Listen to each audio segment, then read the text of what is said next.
बच्चों, good evening. Radhe Radhe. कैसे हो? मैंने वीडियो अपलोड की है बट उसमें आवाज़ नहीं आ रही। आई डोंट नो इसमें रिकॉर्ड होगी कि नहीं। रिसोर्स क्या होता है बेटा? जो भी चीज़ दुनिया में, जो भी चीज़ आपके यूजेस में आए, यूटिलिटी में आए, काम आए, आपकी नीड्स को फुलफिल करे, पूरा करे, उसे बोलते हैं resource. Anything available in our environment which can be use to satisfy our needs. For example, plants हमें क्या देते हैं? खाना। तो प्लांट्स हमें हमारी नीड को फुलफिल करे, तो प्लांट्स क्या हो गए? रिसोर्स। सूरज हमें क्या देती है? रोशनी। वो हमें देखने में मदद करती है, तो वो हमारे नीड्स को पूरी कर रहे हैं। तो फिर वो क्या हो गया? सनलाइट क्या हो गई? एक रिसोर्स। ऑक्सीजन हम लेते हैं, ऑक्सीजन क्या हो गया? एक रिसोर्स। टाइप्स ऑफ रिसोर्सेस बेटा, जैसे बहुत सारे टाइप्स होते हैं ना, हर किसी के टाइप्स ऑफ माउंटेन्स, और वैसे ही टाइप्स ऑफ रिसोर्सेज भी होते हैं। Natural resource, gift from nature, मतलब हमें नेचर से मिला है, जैसे कि एयर, वाटर, सॉइल, हवा, पानी, मिट्टी।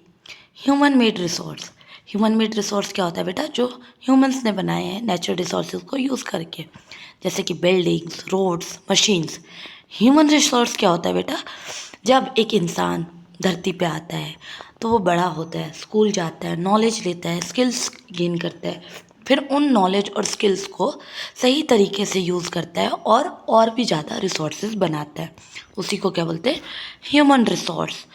आई होप इतने सिंपल से आपको समझ आ रहा हो, एंड आई होप ये आवाज़ आप तक पहुंच रही हो, मतलब स्क्रीन रिकॉर्ड हो रहा हो। Classification of resources on the basis of origin, originality मतलब कहाँ से उत्पन्न हुआ है। Biotic, abiotic. बायोटिक में क्या आ गया बेटा? ह्यूमंस। ह्यूमन क्या है? एक रिसोर्स है, तो वो लिविंग है, तो क्या हो गया? ये क्या हो गया? Yes, biotic resource. Non living, abiotic. Abiotic को ही क्या बोलते हैं? Non living. For example land, water, ये सब तो बोल नहीं सकते बट फिर भी ये रिसोर्स हैं। ऑन द बेसिस ऑफ एग्जॉस्टेबिलिटी, मतलब कितना ख़त्म होने वाला है, एग्जॉस्टेबल है, कितना एग्जॉस्टेबल। रिन्यूएबल, नॉन रिन्यूएबल, जिन रिसोर्सेज को हम बार बार यूज़ कर सकते हैं उनको बोलते हैं रिन्यूएबल, जैसे कि सोलर एनर्जी, विंड एनर्जी। और क्या हो गया? हाँ बताओ।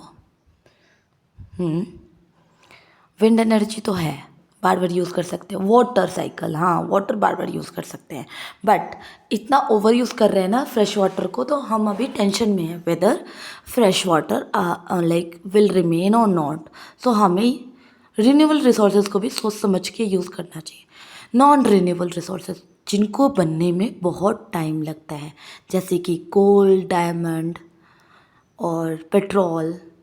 On the basis of ownership, जैसे मेरे पास एक स्कूल है तो मेरे लिए वो क्या है? एक रिसोर्स, क्योंकि वो मेरी नीड्स को फुलफिल कर रहा है, तो इंडिविजुअल ओनरशिप। मान लो एक कम्युनिटी ने मिलके डेयरी खोला है और वो डेयरी चला रहे हैं एक साथ, तो कम्युनिटी रिसोर्स हो गया। एक कंट्री के पास अपनी खुद की रिसोर्सेज है, अपने खुद के संसाधन हैं जिससे कंट्री की डेवलपमेंट कर रहे हैं, तो उसको बोलेंगे नेशनल रिसोर्स। इंटरनेशनल रिसोर्स, जो बाकी कंट्रीज़, हमारी कंट्री को छोड़ के बाकी कंट्रीज़ में जो रिसोर्सेज हैं उनको बोलेंगे international resource. On the basis of development, कुछ रिसोर्सेज पोटेंशियल रखते हैं, हिम्मत रखते हैं अपने रिसोर्स बनने के लिए, यूजेस में आने के लिए। डेवलप्ड, जो पूरी तरह से, वो रिसोर्सेज जो पूरी तरह से तैयार हो गए। स्टॉक, जो रिसोर्सेज हमने स्टॉक में रखे हैं, रिजर्व्स, जिनका हमने एक रिजर्व बना के रखा है। डेवलपमेंट ऑफ रिसोर्सेज, विकास कैसे करते हैं रिसोर्सेज का? Resources are not equally distributed, over use of resources lead to environmental problems. मतलब कहीं पे कुछ रिसोर्स, कोई संसाधन ज़्यादा है, कहीं पे कम है, कहीं पे कम ज़्यादा होने की वजह से क्या होता है, हम कहीं पे ज़्यादा ही मिसयूज़ कर जाते हैं, और फिर कहीं पे होता ही नहीं है, तो फिर क्या होता है? हमारे इन्वायरमेंटल प्रॉब्लम्स होते हैं। कहीं पे हमें मिल जाते हैं, कहीं पे नहीं मिलते। फॉर एग्जाम्पल क्या होता है? राजस्थान में बारिश बहुत कम होती है, तो वाटर एज अ रिसोर्स बहुत कम मात्रा में है। वहीं हम कंपैरिजन करें वेस्ट बंगाल के या फिर नॉर्थ इंडिया के, तो वहाँ पे बारिश होती है, जिस वजह से हमारे पास पानी, फ्रेश वाटर का क्वांटिटी काफ़ी ज़्यादा होता है, और उस वजह से हम बहुत मिसयूज़ भी करते हैं। रिसोर्स प्लानिंग क्या होती है बेटा, कि कैसे हम एक रिसोर्स को आइडेंटिफाई करेंगे, कैसे हम उसका प्रॉपर यूज़ करेंगे। तो इसमें पहला स्टेप क्या होता है, आइडेंटिफिकेशन। पहले हम आइडेंटिफाई करते हैं, फिर उसको यूज़ कैसे करेंगे उसके लिए क्या करते हैं, प्लानिंग। फिर देखते हैं कि डेवलपमेंट होगा कि नहीं होगा, इससे हम क्या क्या डेवलपमेंट ला सकते हैं। फिर अपने प्लान्स को नेशन के प्लान से मैच करते हैं। लैंड रिसोर्सेज, एक लैंड ज़मीन खुद में रिसोर्स है। Land is a natural resource used for किस किस काम में आता है, एग्रीकल्चर, खेती, जंगल, माइनिंग, इन सब के काम में। अब इंडिया में जो लैंड यूज़ पैटर्न है, मतलब लैंड को किस किस काम में लाया जाता है, जंगल के काम में, एग्रीकल्चर, खेती के काम में, फैलो लैंड, गाय भैंस वगैरह को चढ़ाने के लिए, वेस्ट लैंड जो ऐसे हम छोड़ देते हैं।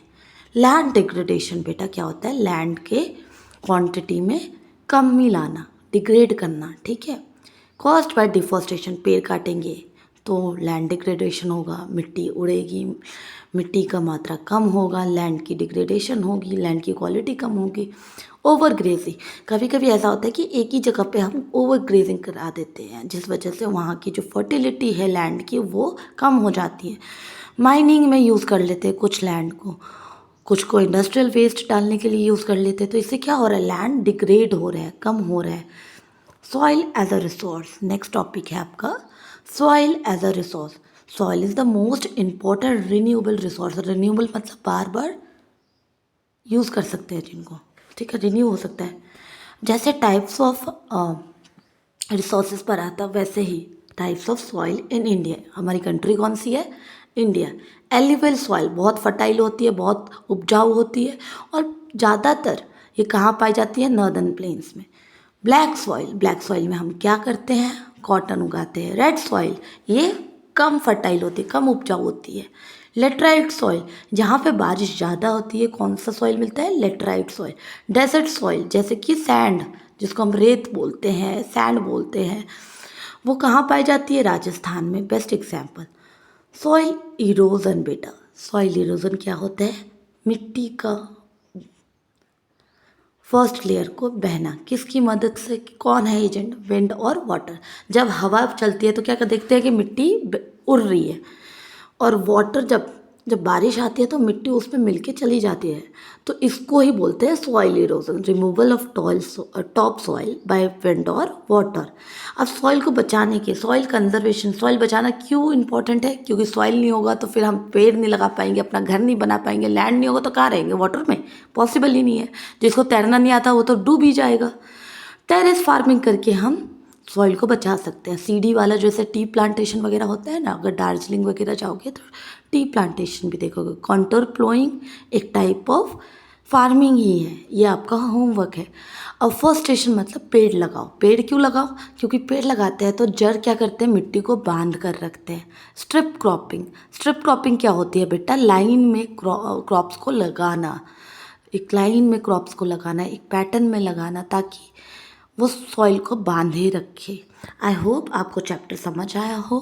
Thank you for watching, keep supporting, love you all, Radhe Radhe.